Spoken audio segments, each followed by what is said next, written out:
Yes, good morning and good night. It is myself, Dazed Chanel, and this is Call Me Before You Sleep with myself. And my first female guest is Aura. Did I say it properly? Aura. Aura. Also known as the Irish Cream. The Iris Creamer. Per. That's a throwback. Oh, we're going to be hitting that today. Let's do it. How are you? I'm doing good. How are you? I'm good. Good. I've seen that obviously you're in the UK for a bit. How's your stay been in London? It's been great. It'll be 3 months officially in 2 days that I've been. Wow. I did have a 2-week excursion in Paris, but I've spent most of my time in London, and I'm just glad I made it. You know, I've been wanting to come to London for time. Really? Absolutely. I grew up on Skins and Harry Potter. You know what? I love that. It sounds a bit like you're more educated on the culture there. I love that. I didn't have the Skins experience, but, you know, I knew of the accent, I knew of the music taste, I knew of the style. So to come and, like, really experience it, especially I was able to stay in Catford. In Catford? I was able to stay in Catford, which is famously ungentrified. So to be able to really get the vibe, the South London vibe, has been everything. Nice. And I'm sure you've been partying. So where have you been partying the most? Oh, my God, yes. I would say the most iconic party I've been to was this forest party. Forest? I went to a forest party about 3 weeks in. Okay. And that was really cute. But apart from that, I had been hanging out at Jumbi and Peckham. Oh, you've been south. I've been south, babe. I've also been a lot at Bobo's near Nice. Liverpool Street, which is a really cool community-run cafe. And they have just every week they have Tuesday, Wednesday, Thursday, these beautiful community nights, whether it's for music, art. They have a chess club, and it really be lit, and it's beautiful Nice. people. So it's been vibes. I love that for you. Yes. Obviously, because you're new to the UK, Yes. have you like met any different artists that you're familiar with? Yes. Yes. I wouldn't say artists that, well, there was one artist that I've known for time. We've been supporting each other on the internet, and she's from Peckham, actually. Her name is Tara Lily. Okay. She's a singer, a jazz singer. But I've met a lot of artists just being here, going to events. I've been really grateful to just get right into the underground scene here. So it's been beautiful. I love that. Yeah. So, obviously, following your experience, obviously most of your experience is based in the US. Talk to me a bit more about what part of the US are you from? Yeah.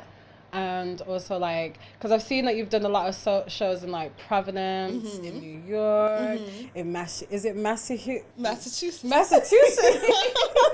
It is spelled strange. It's spelled very strange. Yeah. It's spelled so strange. We like just call it Mass for short in the Mass for States. sure. Okay, I remember that. But yeah, so I'm from Providence, Rhode Island, born and raised. And Rhode Island is the smallest state in America, like hands down.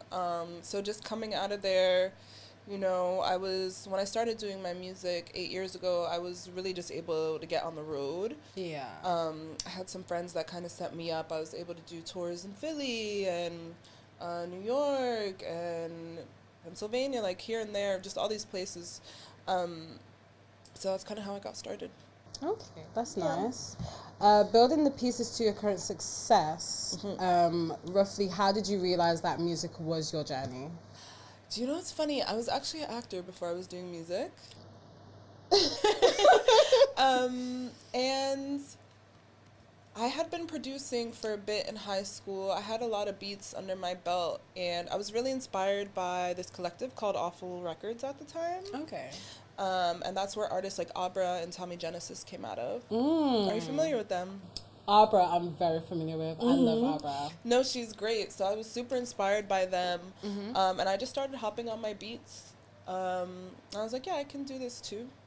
And songs just came really easily to me. And I was like, oh, this is my thing then. Yeah. So You kind of had to delve more into yourself to kind of realize what you want to do and Literally. you know, kind of who you're becoming, if you would say. Would you say that inspired your album Denim in 2017? Yes, Denim was definitely inspired by the dolls. And I was just obsessed with denim at the time. Like, Yeah. I also have a bit of a history with fashion design, so I would make all these pieces for myself for my shows, and they were always denim. So I'm like, this is gonna be my first, you know, baby that I'm going to put out into the world. Let it really Yeah. encompass my vibe. And look at you now, like 2024. You're here now. You know what I mean? I know, it's crazy. Honestly, I feel like coming from a creative background and you come back down to like doing something that's way out of what you know. Do you feel like you've had to learn a lot along the way, like a lot of skills? Obviously, you said you did production. Yeah. So, you know, like, how was that for you?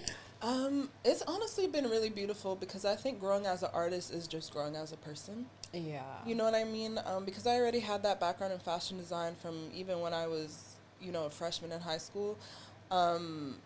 I kind of started getting into making my own merch, and I had friends who taught me how to use like laser cutters and how to screen print.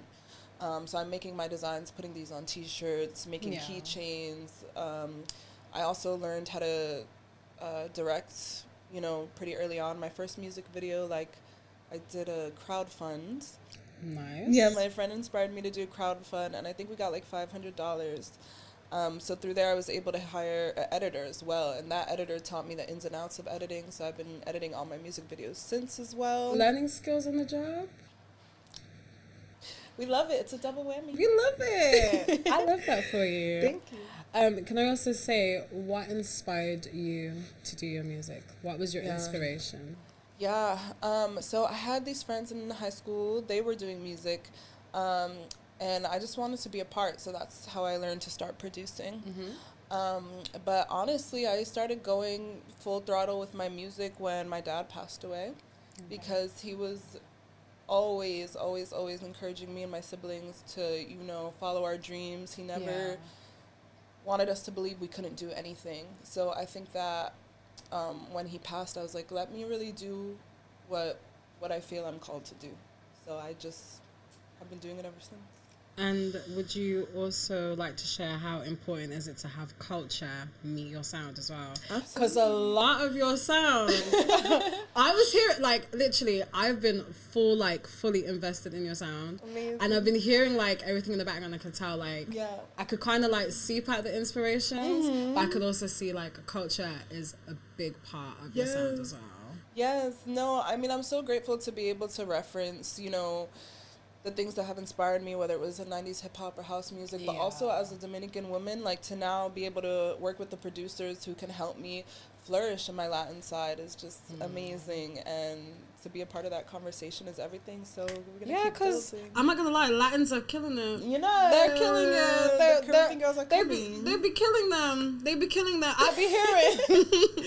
They be killing them. No, for real. And it's like, it was something I had wanted to contribute to for a long time. And I just felt like I didn't have the resources. So, yeah, to be able to finally have this be a part of my catalog is everything. And we're going to keep going for it. I love that for you. As well, because I know, like, obviously you did with dabbling in, like, being an actor, also being creative as well. Would you like to express how trial and success has worked for you, and also how trial and error has worked for you as well? Yes. I mean, I feel they're the same. They're two different sides of the same coin. You know what I'm saying? I feel like I wouldn't have trial and success without trial and error. Especially the way that I've always moved through my career has always been, like, in flow. I feel like I'm not the best at making decisions, so I kind of leave it up to the universe to be like, you should do this, and I just listen to that and follow my heart. But I think trying different things is so important, and I think something I've really let go of in the time I've been doing this is the idea of time itself and how long I'm thinking something should take me, or you know, even us doing this interview now, we've been chatting since I first got to UK 3 months ago. You know what? Which is not a bad thing. Do you know what? I'll be honest with you. It's the same as me as well. I like to do things when it feels like it's meant to happen. Don't get me wrong, I love spontaneity. Yes. But I also love when it's like, oh, it's the right time now. Okay. Do you know what I mean? 100%. But then I feel like trial and error does make a lot into it as well, because you never know. The perfect accident is never an accident. Do you know what I mean? Absolutely. It's never even a coincidence as well. No. Which I feel like people do misconstrued as well, like quite a lot. I agree. But it's like, even, let's say editing, for example, maybe I'll make a mistake in what I meant to do with my editing, and then it actually looks better than my original idea. You know what I'm saying? But yeah, you gotta make mistakes to really even understand what you're doing, I think. That's true. I like that. Yes, Pookie. Do you play an instrument as well? I kind of feel like you play instruments. Yeah. I feel like you play a lot of instruments. Yeah. You know what it is? I feel like I've picked up, so I can play guitar and piano. That does not mean I can play them well. I've picked them up and I've let them go and I've picked them up again. But I would like to be more steady with my learning with them. Okay. But I can catch a vibe. Do you know what I mean? Yeah, like you could make something out of nothing. Exactly. Okay. It's gonna sound good, but I don't know what I'm doing. I don't know what I'm doing though. I feel like that's the art of like things happening, like, do you know what I mean? You never know until you try, kind of thing. No, for sure. But I would suggest that, like, if you have the patience to learn things correctly, then you do that. I feel like education is everything. But me, I'm so hands-on with just life that I just be winging it. So I hear you. I'll be real. You be getting the best out of winging things, you know. Honestly. It's worked for me. It's worked for me. Do you know what? Pound it. Pound it. Pound it. I'm going to take that on board as well. I definitely am. So, obviously, being an actor, now being a musician / producer, director. Yes. How is it growing up for you? Yeah. And, you know, would you say, like, your family was as well influenced by a lot of music? Obviously, you said your dad has told you to chase your dreams. Would you say you grew up in the choir? No. We were not like a church family. But we were... All of my siblings were all strong personalities. My dad was a very strong personality. What's his star sign? He's a Cancer. Okay. Yeah. Okay. My mom, she's also a strong personality. So I think everyone was just always very expressive, whether it was in style. One of my siblings are, like, you know, blasting whatever music they want to hear. And then, yeah, like, we always had the radio on, whether it was, you know, Latin radio or 80s music. We're listening to Madonna, Sade, and, like, Americana. Music was always around, for sure. Expression was always around. I am the only, like, creative in my family, though. I hear that. It's not black sheep, but it's like... Yeah. Kind of the focus does come on you when it comes to certain things. Yeah, for sure. If you ask any of my siblings, I'm definitely, like, the auntie who just travels and comes back and has stories, you know what I mean? That auntie. The auntie. Pound it too. Pound it. I am definitely that auntie as well, literally. It's a good time. I mean, I feel like while you're young, it's good to have the experience. For sure. And that's kind of why I said, like, when has trial and error ever worked for you? Because I feel like if you don't try, you would never know. Do you know what I mean? And you would never know, like, what you're capable of as well. Like, so I feel like being a creative outside of having a strong unit, it's not a bad idea. No, it's not. And, I mean, if it's on your heart, do it. Life is so short. Yeah, you know what I mean? You've got to just go for it. I believe that. Yeah. As well, it's good to have a strong unit. Yes. And it's good as well to, like, you know, do you feel like your family ground you? As being the only creative? Yes. Do you feel like your family just, not put you in your place, but, like, make you come a bit down to, like, oh, it feels good here? I feel like they're very supportive. I would say when I'm first starting out, it's like, what are you doing? Go back to school. Because they all have, like, established careers, you know what I'm saying? Yeah. But I think that, like, their stability and, like, their family life reminds me... Sometimes it takes me out of my creativity, which is a good thing. Yeah. Because sometimes I get so wrapped up in my world that I'm forgetting what's going on everywhere else. I got that. So I think they ground me in a way where I remember there are more important things sometimes. Do you know what I mean? Yeah, I get that. Where you're kind of thinking, maybe a normal life isn't a bad idea. Yeah. But then sometimes you're like, Nah, rockstar lifestyle. It's a bit of me. Like, it's a bit of me. There's nothing wrong in it. Not even about like normal life is a bad idea, because I think it's really cool to have that kind of stability, or want to be in school or whatever it is that you're doing. But more so just remembering, because I think as a creative, you can really get sucked into creative shit. And it's like, just go for a walk. You know what I mean? Like, go for a walk. To be fair, though, that it happens more than you think, because I feel like, as being a creative, the struggle... All right, then, I like to put it this way.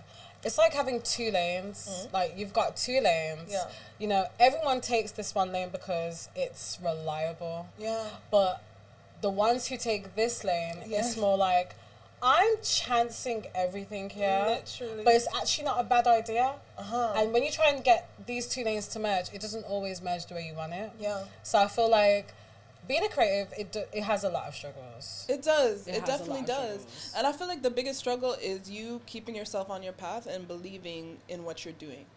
Wouldn't you say belief is like the hardest part about being a creative? I would say it is. And it really shouldn't be, because if you chose this, it was on your heart, right? But it's like keeping the faith that you're going to get somewhere, that you can make something of yourself, that more opportunities are coming, that you're going to grow. Like, these are difficult things to maintain. Yeah. But like, the biggest challenge in life for anybody, whatever your lane is, I think, is believing in yourself. And our society has done, or our system more so, has done such a good job of like suppressing everyone's faith within themselves. I agree. So, and you know, I'm so grateful for my time here, because it finally got me back into the mind state of being like, I got this, and being in faith. And I was out of it for some time. I get that. Do you feel like coming out of your hometown as well, kind of rebirthed a bit of you as well, would you say? For sure, for sure. Especially being like an alternative artist. Since it's the smallest, you know, state in America, our scene isn't huge. There are a lot of dope people, a lot of talented people, but there's not a ton of different pools to dip into. Yeah. So moving around has definitely encouraged me to keep going, you know. Do you think as well that's why it's important to have community behind you within everything? Absolutely. Yeah. I feel like if I didn't have people who expressed their belief in me, who expressed their support for me, the times that I felt down, I probably wouldn't have kept going. You know? I hear that so strongly. Because I feel like, I don't even want to be sexist, but I feel like it's a topic that needs to be discussed. Yeah. I feel like as being a female creative, it's a lot harder than being a male creative. Mm-hmm. Whereas males make you feel like, oh, they've got it going on, like everything's good. Whereas being a female creative, I feel like sometimes it's not as easy as people make it look. It's a lot of, I feel like it requires having a lot of balls, and it also requires still act within your feminine, but also very much shelling like your masculinity as well. That's real. I feel like because I've worked with a lot of friends, like I have that natural respect from them. But I can remember when I started coming out of producing for myself, and people are first coming to me offering me, you know, things, whether it's beats or this or that, there are a lot of people who try to take over your vibe. And it's just like, didn't you want to work with me for me? And that's a problem as well, because I feel like that's also I feel like it's a female creative issue as well. Yeah. Like, there's always someone that's like, oh, that vision doesn't look right for you. Do you know what I mean? And it's like, how do you first of all, you're coming to me for me. Yeah. As a man, how are you trying to tell me what's for me? That's so true. Do you know? That's so true. Do you feel like it's hard to have a relationship as being a creative as well? It has been. Okay. I just got out of a relationship that I was in for years, and like my whole traveling thing was definitely weighed super heavy. Yeah. On our connection. But you know, he was tried to be as supportive as he could, but yeah, I mean, being a creative, especially being like, you know, an attractive woman, it's a whole nother ball game. But my whole thing is like, I feel your pain. You know, I feel your pain. But it's like, why would you date Rihanna and not let her be Rihanna? You know what I'm saying? It's like, I don't know. It's like having a Kim K at home, but you're trying to chase Beyonce. Do you know what I mean? It doesn't work out because you still got a beautiful. Yeah. You know what I mean? It's still solid, but you are just not looking at the obvious. Does that make sense? Mm-mm. But I feel like... Wait, tell me more. A Kim K at home and you're chasing... Because I feel like I feel like being a creative as well, have to bring it back here, but I feel like being a creative as well, I feel like what it is for men, they know that they could have someone else different, but they choose not to because you're always the prize. Right. You know what I mean? Okay. Yes. You're always the prize. Yes. They've got someone they can potentially, but then it's like, you want the Beyonce, you're going to try and, you know what I mean? It's trying to keep up with Beyonce. It doesn't really, you know what I mean? I hear it. But that's dating in general, isn't it? Because there's just this idea that men want what they can't have, and this is the dumbest thing in the world. I don't really pay too much attention to men. Period. I don't really pay. I just center the The only attention I pay to men is when they pay. Do you know that? When they pay, that's the only attention I pay. And girls, listen, tap in. It's too true, because it's like, I feel like women are just so quick to give their power away to someone who's not really adding anything to your life. If he's not trying to add to your life, you're wasting your time. I get that, but do you know what? As I would like to put it, Yes. personally, and that's to you girls that personally, if you are strong, if you are bold, if you have your head on your shoulders, Yes. if you know exactly what you want to do, Yes. and a man comes along, Yeah. I would say don't ever let him orchestrate your future. You already had your thing going. You know what I mean? You had motion before he got here. Exactly. Keep and up. if he's not adding to the motion, And make sure to, you know, no more kiki haha, just, yeah, haha, when he pays the bill. you know, have fun if you want to have fun, but keep Yeah. in mind, for the long run, that's all we're saying. It's true. And I feel like there's nothing wrong with being in love. Yeah. There's nothing wrong, but sometimes as well, it's having to realize, like, you can't always support something when you already have that in your mind of where you want to be. Yeah. You know what I mean? It's not Yeah. easy as well. Mm-hmm. Do you feel like there was a time where you probably had to battle with your music of what you really like academically wanted? And do you feel like that's more or less a sacrifice you've made to get here? No, because I think I've always had the knowing that I wanted to add some substance to my work.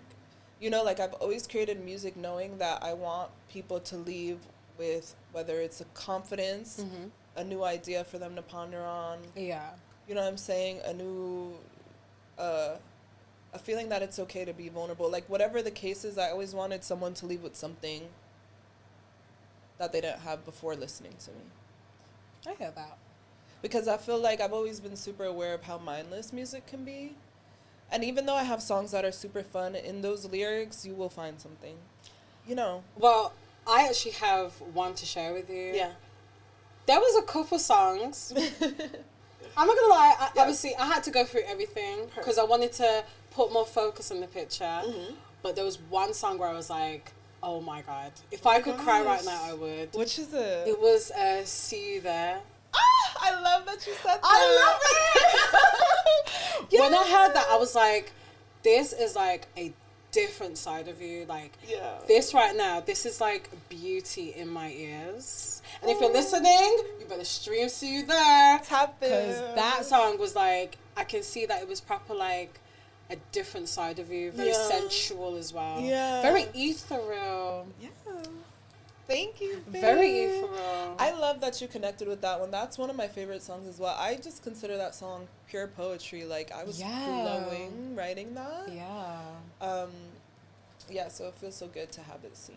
I love that. Do you ever feel contained within your craft, or do you feel like you have space to do more? I think I have space to do more. I think if I ever feel contained, it's within the business of the craft. You know, especially being a multi-genre artist, it's like there's this idea that I can only release this and this for it to be cohesive enough for like the general public to understand. Yeah.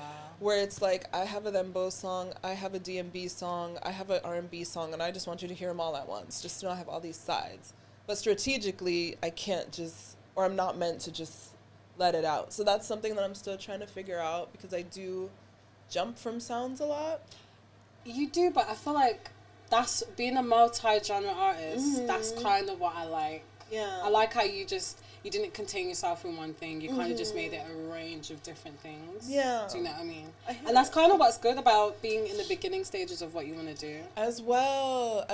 Even though I'm so deep in, I know I'm still a new artist for a lot of people, because if I want 10 million people to hear my stuff and I've only got 10,000 now, it's a long way to go. So we're still laying the bricks, yeah. How do you manage to stay both personal and original in your creativity? Well, I honestly don't listen to much music. Oh, you don't listen to the other cats? Not really. Like, if there's a song that I hear and I like it, I'll tap in. And, I'll let my algorithm show me other things that are within the same vein. But I think there's so much music nowadays that it's kind of overwhelming for me. So I don't listen to a lot of music, unless I've already known it from my past. I get that. Yeah. And I think just playing keeps you original, you know what I mean? Okay. And what artists are you listening to now? Other than Aura? Other than Aura myself. Aura? I have really been into like Al Green, Marvin Gaye recently. Okay. I'm on a 70s bender. I love that. Yeah, I love them. A previous artist who I've really been into are like Baby Sosa as well. I don't think she's from New York, but she's been making moves there the last few years. So I like her catalog as well. Are you familiar? I'm familiar with her. Okay. But I listen to more like BK the Ruler. Yeah. I listen to more like I listen to all the guys. Yeah. I listen to the guys. Some of the guys like Mona Leo. Yeah. I listen to hardcore bad bitch music. Period. It can be very uplifting. BK had a pop-up in London last month. And I went, and she was there, and there were only 15 people there. Please, don't say this to me, because I heard about that, and I was crying in my room. Whoa. It was so sad. No. Because obviously I'm from Birmingham. Yes. But obviously I come here, to do my stuff and then go back. But London has a lot more stuff going on. I just really wish I could tap in more, like, honestly, because there's just so much going on at the same time here. Yeah. Literally. I was just so shocked, though, that it was so low-key. But then with BK is really loved by the underground here. Yeah. Like, she's loved by, Moa Lola. Yeah. Yeah. She's loved by Moa Lola. Obviously, she walked her show, I think, 2 years ago. Mm-hmm. And she's loved by, obviously, what's his name? What's their name? Skywater. Yeah. I heard of them recently. But yeah, she's quite loved by them, to be fair. Period. So, how do you feel about your recent accomplishments? And what was the best part? My recent accomplishments. Because sometimes I think it's difficult to be like you're doing something.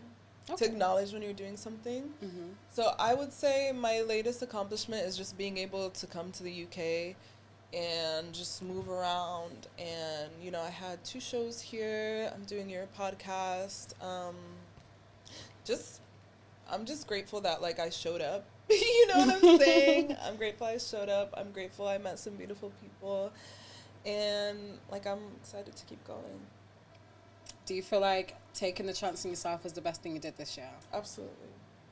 Especially since I wasn't expecting to come. Like, I've always wanted to come to UK, but this was not on my... I wouldn't have seen myself here 2024. So for it to have happened now, I'm like, that's beautiful. And shout out to the universe. Shout out to the universe. I love that. That was nice. So, pertaining back to what we were saying... thinking about the things you have created, is there something that you hated but your supporters love? Something that I hated. Now, the reason why I asked this question is because, for example, I listened to your old project. Mm-hmm. There's probably something in your old project you're like, shit, don't even want that out there. Which project? Your previous projects. Okay. So, like, is there something that your supporters love from your previous projects? Yes. And you're like, ooh, but... Yeah.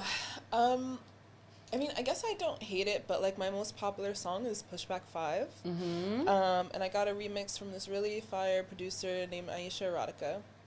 And that remix is maybe 4 or 5 years old, and it is my most popular song to this day, and it's what I'm known for. And I'm just like, I have so many better songs. Like, my writing is so much better on other stuff. My sound is so much better on other stuff. Yeah. But people are obsessed with that one. So it's not that I hate it. It's just like I want people to discover different things. but it's a gateway.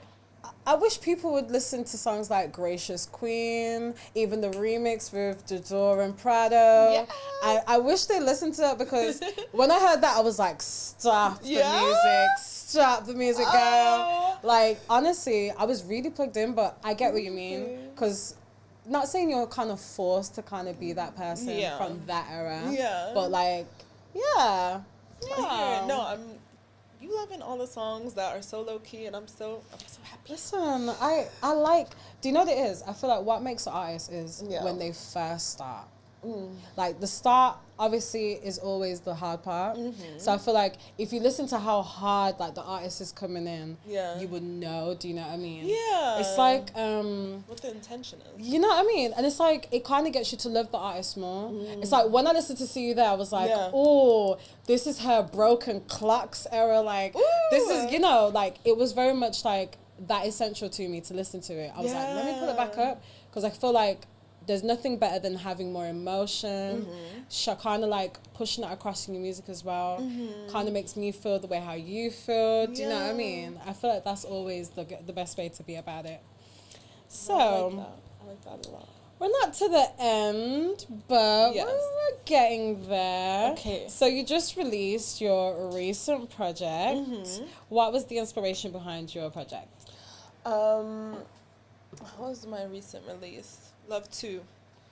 Love 2 was kind of inspired by, well, I mean, it wasn't kind of, it was inspired by the breakup that I had that we were talking about earlier. I had this very long relationship, and near the end, it's just like, you guys kind of become enemies when you're not communicating well. Yeah. You know? And it's exactly what, you know, the song says, I want love too. You know, he's feeling like I'm not giving him this. I'm feeling like he's not giving me this. And it's just like we both need the same thing. And, that's what that was about. It was really fun to have Jay Wonder on that, who was my co-producer and feature on the song. Shout out to him. Yeah, shout out to him. It was so funny to have him, like, give, you know, the authentic male verse, the scumbag energy. I feel like not the scumbag energy. Give us some light. No, but it's so fun because it's just like a classic hip hop song in that way. I heard that. But I really love that collab. I love to have like those two different sides to the track. And just to create a new fusion. You know, his sound is majorly trap. My new sound is majorly my Caribbean Latin roots. So yeah, that's what that was about. That. Okay. And what? Obviously now I can't say what's coming in 2024 because we are nearly at the end of our tether. But for 2025, what does that look like for the Empress, the Arela? Did I say it perfect? I keep thinking I'm saying it wrong, but it's okay. I think it's you guys' accent. It really is. You're not the only one who struggled. But what more is there to come from the Iris Cream? Oh my days. What more is there to come? What's more to come from me? I just want to be more consistent with my releases. I definitely have a lot of music that I want to share with you guys. Yeah. But I think I envision myself as more of a visual artist now than a musician. So it's really difficult for me to put music out and not have a video or visualizer ready. I get that. So I just want to get more on par with that so that I can drop more sounds and, you know, just see where God takes it. I love that. I mean, don't get me wrong though. Yeah.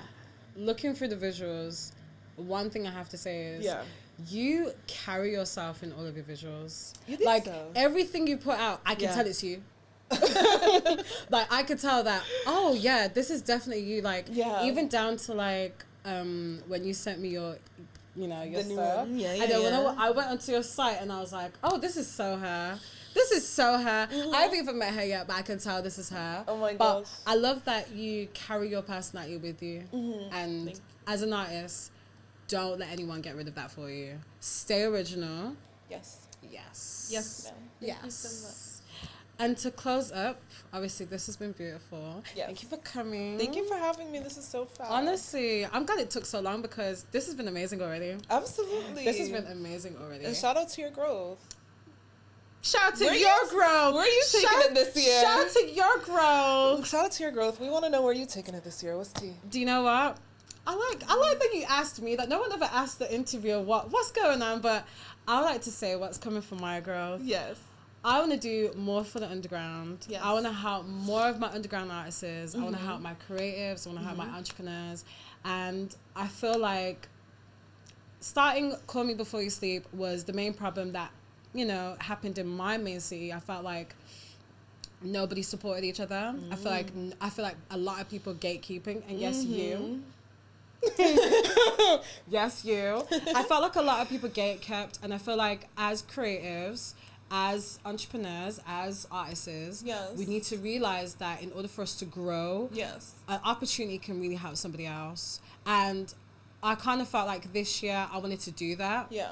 And slowly but surely having this platform where like going into like 4 months now, I'm seeing, I look and I study so many artists, and I feel like there's so many things that I feel like I can do. So I'm at the point where I'm like, it's coming up to the end of the year. I'm going to have my big bombshell that y'all are going to see real soon. Let's go. But hopefully when you get here, it'll be on fire. You'll be taking it. Okay. All right. As per. And do you want to know one last thing I want to say? What do you want to say? That I've noticed being in London that shocked me so much is there's this idea that you cannot be too confident. Londoners are or UK folk, they're very, very,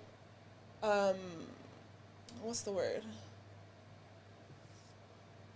I would say kind of repressed. Because do you know what people used to tell me when I first got in? They're just like, don't talk too highly of yourself because it'll turn people off. Oh, shut the front door. Shut the front door. And I saw how a lot of people moved that way. Like a lot of people who are from here. To be fair, because I'm not from London. Born here, but raised in Birmingham. Yes. But I've realized when it comes to, you know, confident people, you're always going to get haters. Yeah. But do you know one thing I will say? Because I feel like when you listen to the crowd, when you listen to what people say, I feel like it's so easy for a worm to be in your ear. Yeah. The best thing to do is act like you don't see these people. No, 100%. Like, the more you act like you don't see them, the more you act like they do not see you, 9 times out of 10, they will praise you in the back.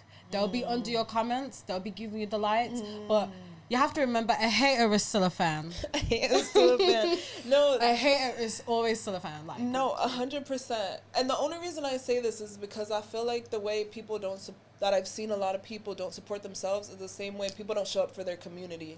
And I feel like that's the problem. That's kind of why Call Me Before You Sleep is here, because it's about fueling a community. Yes. It's about, if you feel like you're not loved and you want answers, please come here and look for the answers, to feel safe in doing that as a creative. Absolutely. But I feel like someone giving you that, saying lack of confidence, babe, you are confident. You are confident. Thank you. I've seen you. Even though it's the first time I've been seeing you. Babe, you are confident. No, thank you so much. And I want y'all to know y'all have a beautiful culture here. Y'all should support each other. Please. Head to the next town over, support what they're doing. They'll come to you. This is how we grow. I feel like so many artists that I've met here are so obsessed with New York culture, but y'all have a beautiful culture too. And I want y'all to tap into your shit. I know, but you have to remember, as being in the UK, we're very in the middle. Do you know what I mean? Don't get me wrong, I be seeing the New York culture. I love the New York culture. Like, I thrive in that. But at the same time, you can't thrive in someone else's culture if you don't look at your own culture. And that's what Do you know I'm what I saying? mean? Yeah. We have a very like kind of complex way of looking at things, especially in the UK. I feel like because we're suppressed by the shitty weather, by a lot of things that's going on with the economy as well, and also cost of living, of course we're going to be, you know, upset. But at the same time, do not let anyone steal your shine. Period. Still be confident. Still do what you're doing. And make sure when you're back next year, I'll be back, and I'll be tapping with you, Miss Chanel, and I have a feeling you're going to do amazing things for the underground scene. And hey, if I'm ever in your city, you know, hit me up. I will. Let's go. Right, but with my final question. Oh, one more. My final question. Okay. This is the question I love to ask. Yes. As my guest, you know that I love to ask this question. And this question, it's not a tongue twister, but you'll walk home with this. Yes. And I would love for you to carry this question until we next meet. Okay. Finally, why should I call you before I go to sleep? Why should I never sleep on you? Right. Why should I call you before I go to sleep? Because what I'm doing is authentic. I try to move as myself. I try to keep everything honest, keep it real. And I just want to shine light in the world. I want people to feel comfortable with who they are. I want people to look at me and feel comfortable to be who they are and feel comfortable to take up space. And that's important. And we come in. That is so beautiful. Thank you for coming. Thank you for having me. Thank you so much. This was beautiful. It was I really lit. do appreciate it. As do I. We here. All right. Thank you for listening. I'm Dazed Chanel, and this is the one and only Aura. I've been calling her Aura this whole time, thinking, oh yeah, it's Aura, but the one and only, the Iris Creamer, the Aura. Thank you. Thanks for having me.